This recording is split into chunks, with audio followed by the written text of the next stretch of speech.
معرض الفنانة التشكيلية ست باسمة، طبعا الفنانة البصرية المبدعة.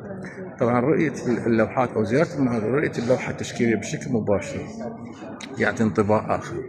هنا يكون هناك تعيش عالم ثاني، لأن اللوحات عندما تراها بشكل غير مباشر أثناء الفيديو أو التصوير ما يختلف اختلاف جذري يؤدي إلى ذلك. يعني في هذا ننصح إنه كل فنانين الرواد أو المتلقين زيارة المعارض التشكيلية يكون الإحساس قريب إلى رؤية اللوحة أو ألوان اللوحة ودمج اللوحة ومعنى اللوحات التشكيلية. طبعا هذه اللوحات اللي قاعد أشوفها هسه أنا قاعد أتفاجأ بها بالنسبة للفنانة التشكيلية باسمة العبيدي، حقيقة فالشيء نقدر نقول مبهر جدا، مبدع جدا.